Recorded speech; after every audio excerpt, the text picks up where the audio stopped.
Hi, welcome to the V8 amps. My name is Mete Ege and I'm going to talk to you about this particular V8 amplifier. This video. This one is a V8 4 30 watts, and as you can see, like all the V8 amplifiers, the design is quite unique and it grabs your attention straight away. The color choices go from blue, white to red, and the black and white ones. It's just an amazing amplifier. I mean, the things that it does is quite unique. For me, the greatest thing about the V8 amps, apart from its design, is the way it's built. It's point to point. So everything is like hand-wired, handmade, and there's none of the circuit board stuff in it, and it uses 4 power tubes, DL84s. In this model we have 2 speakers, 2 selections, and they can always be customized. Everything is optional with V8 amps, and they are great with that. But for me, as a session player who plays lots of different styles, and also I teach again lots of different styles, and I do seminars, I always needed an amplifier that's going to address and accommodate for these kind of needs, playing rock and then suddenly playing jazz and going towards blues and then even reggae or heavy metal, you know, or rockabilly and country, you know. And we all like tube amplifiers, and we like to reach that vintage sound with lots of gadgets and gizmos. But the important thing is, we all need to have a tube amplifier that's going to give us, first of all, a great amount of clean sound and a lot of controls that you can actually put a bit of dirt on that clean sound. And again, I emphasize, for me, the most important thing about the V8 amplifiers is actually you can change the power on it. So this amplifier, the V8 430, is full 30 watts, and I tell you, it's loud. It's very loud. But you have the option to change the power from class 4 to 3 to 2 to 1, and you do it with this you know, knob here. And what happens is you have the 4 tubes working at full power on the EL84s, you know, on the 4th gear, where you have the full 30 watts, and then just with the click of a switch it reduces into 15 watts. So the 2 valves are going straight in there at that moment. And then it's still loud, you know, you're in a recording session, in a studio, where you have your cans and your amp is still loud and the producer is looking at you, giving you that look, you know. No problems, you can switch it to 7 watts, you know, so from 30 to 15 to 7. And if you're more in a tight place, like at your home, but you're still recording, which I do a lot, you know, apart from recording in the studios, I record at home as well. I have a little studio there, and again, you have to be really conscious about the volume. Therefore, what do? You switch it to 3 watts, and it is amazing even at that level. It's still loud, but again, the important thing is not its loudness, but how you can control that loudness and how you can manipulate and put some color into that sound. As you do know, sometimes we need to get a kick out of the amplifier to have the resonation and the full power going in there. And I could not do it with the other amplifiers, you know. So for me, this is amazing. I can just switch to 3, or if I'm doing an open air concert, you know, then we go full 30 watts. And what I do is I try to keep it as clean as possible, but later on you will see that I'll be demonstrating different styles of music with some effects pedals and without as well.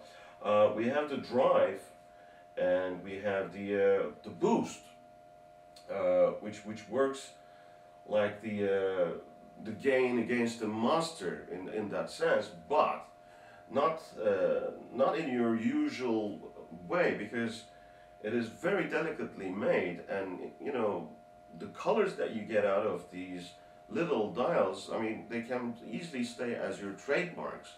So again, that fascinates me. This particular model has the reverb on it, a very smooth reverb, which I really like, and also we have the tremolo, which is great. I mean, for a retro amp like this, a tremolo is obviously a must, and you can actually use an external foot switch which goes into that input, and this input obviously goes with the guitar right in. But it's, again, you know, a very unique input style. Instead of the top level, we have it like on the front panel, and it's very, very convenient to do it. You just go in there, and you can also plug in the tremolo, or you can actually use that for an external cab. It all depends how you would like your amp to be wired, or the amp that you're buying, how it is wired for that kind of thing. I'll be playing some rock music, some country, rockabilly kind of thing, blues, and I'll be playing some jazz for you. I'm actually putting some other stuff in there as well. But first of all, we're just going to check out the quality of the amplifier, going through different kinds of guitars and pickups, which I'm going to explain to you. I hope you enjoy.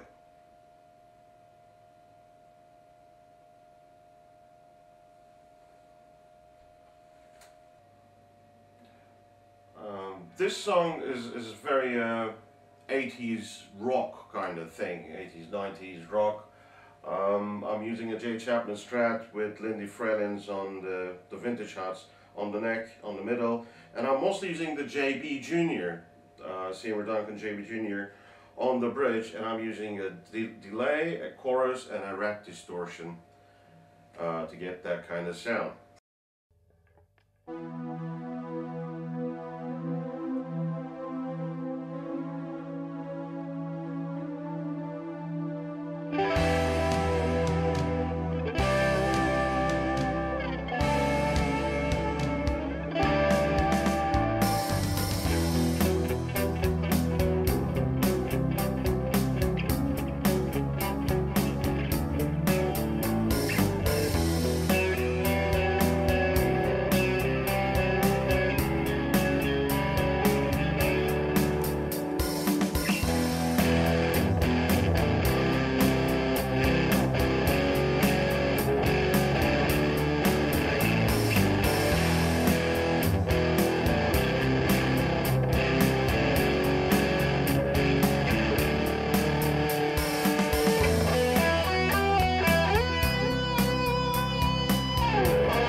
Right, it's time for blues, very Chicago style kind of blues.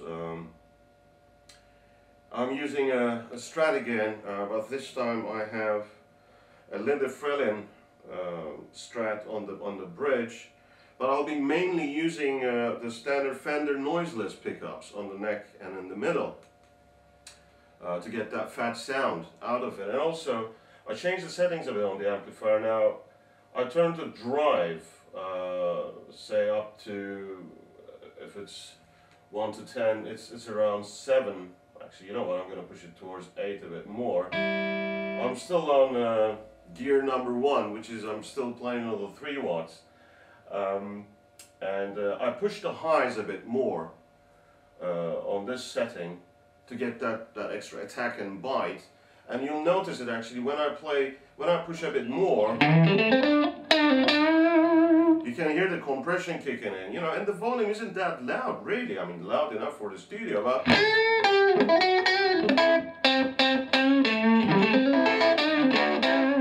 you know, you can hear the amp actually pushing it, you know, which is great, you know. So actually, your phrasing and your dynamics is you know, straight away recognized by the amplifier, you know, and this is something that I really like. It's not flat, you know. It's like you, it's going up and down the way that you would like to sound like. So yeah, I mean, you know, I'll be mostly doing a bit of rhythm, you know, and then I'll go straight into the lead tone on the neck pickup later, you know, which is beautiful, you know. And if I wanted to, I can always give a bit of push from a very, very less arranged overdrive coming from the Rat, you know.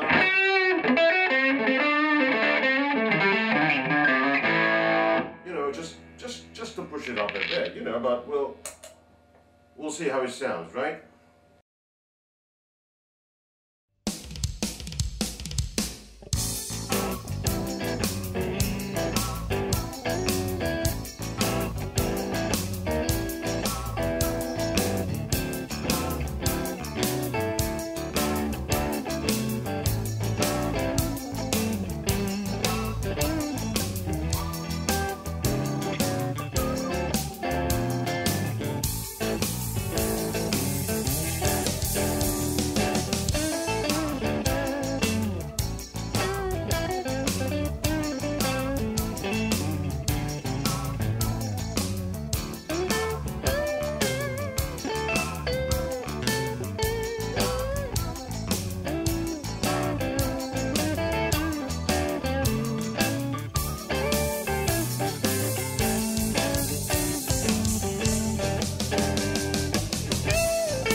this particular song, it's a country rockabilly kind of feel, and I'm using a Fender Strat, a 95 one with the lace sensors on them. Lace sensors are great for, they used to be the industry standard, you know, studio session musicians pickups on a Stratocaster. So it gives different kind of response when it's between the neck and the middle.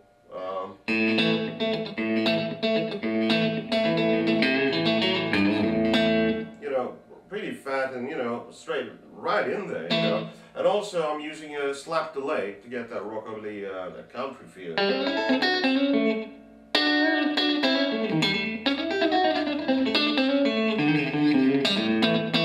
And when I move down to the between middle and bridge,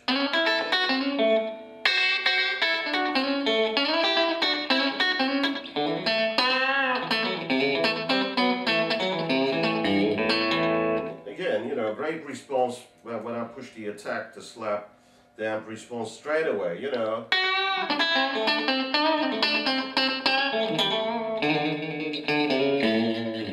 Which I like, you know. So let's do something.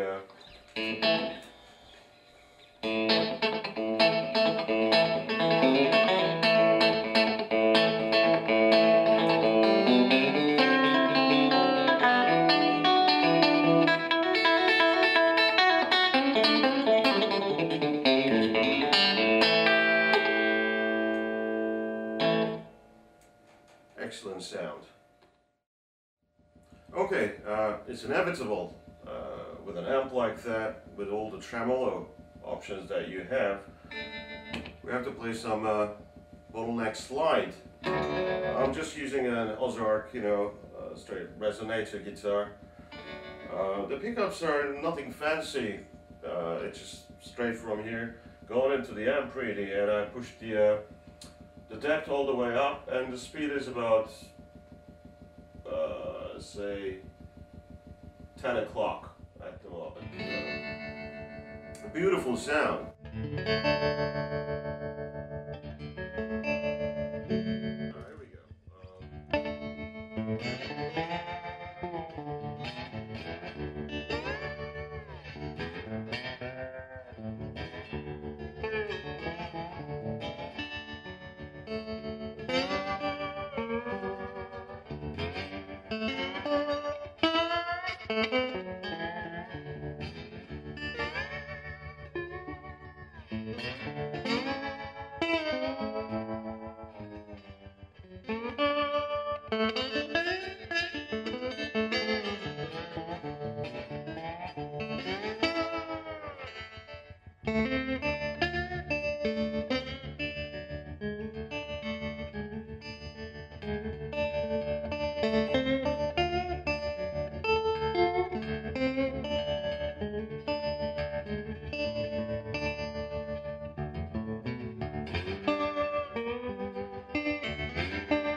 Okay, here's some jazz tones now. Again, this amp is perfect for all the styles, and on jazz it really sings. I'm using a J. Chapman Strat with Lindy Frelins, the Strat Lindy Frelins, and what I do is when I play jazz, I love playing the hollow body guitars as well, but when you're going into the studio or when you're at the gig, you know, you just want to use one guitar, if possible, for all the occasions. I'm sure you would understand. So I rigged it in such a way that, you know, I use the tone pot for the neck pickup all the way down, and then I just push it up a bit, just get the mid-range kind of sound.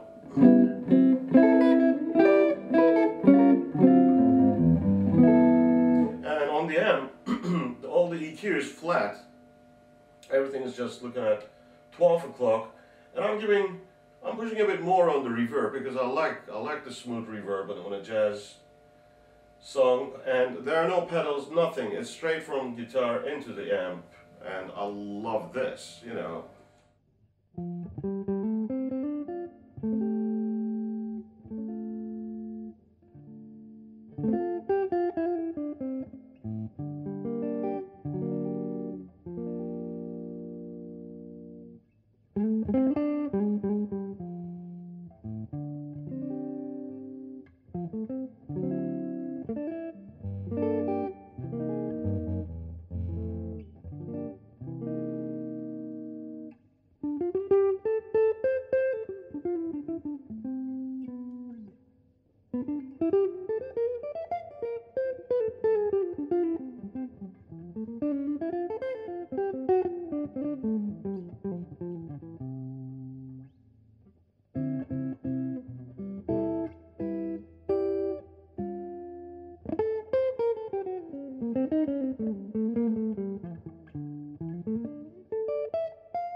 I'd like to talk to you about the V8 Fat Amp, the booster pedal. The V8 makers, they also supply this pedal. It is optional, but it's amazing. It's not just a booster pedal. It has this very important thing on it. I mean, for me, it's great as a guitar player. It also pushes the highs as well. And sometimes there can be an absolute need in any amplifier situation, you know, and these guys, they thought about this, and it's fantastic. As you can see, the design completely matches the amp as well. So that this can be added on your daisy chain of effects right at the end, and it's wonderful. I'll just demonstrate this to you now.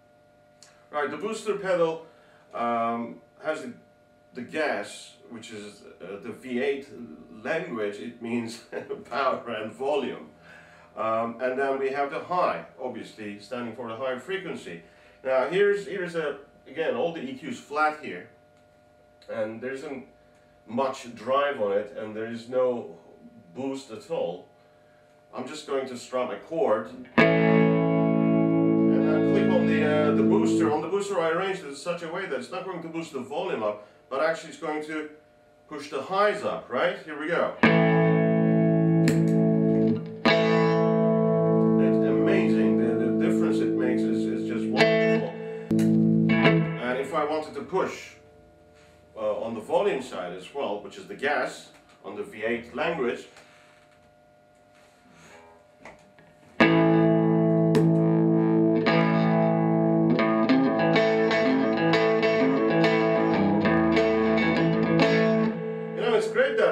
almost getting that very classic rock amp overdriven sound. I find this amp very versatile, and at the same time the way it's built, it gives you the vintage 50s, both the American and the British so-called standard amp sounds and more. I like the way it looks, I like the way it sounds. And don't forget, you can get the 15-watt version as well. Again, it has mostly the same specs, but again, it can be tailor-made, and again, it is always optional. It is completely up to you. But have a chat with them, and they'll address your needs. And also, don't forget, there's the Roadster series as well, and you should check that out. And hopefully, in the future, I'll be doing a demonstration for the Roadsters, the stack models as well. It's an amazing, versatile amplifier. I mean, any style, if you're playing any style, this can fit in, you know. And I hope you enjoyed this demo. And please feel free to send emails if you have any more questions. I'm sure the boys will be more than happy to answer them for you. Okay? Stay tuned.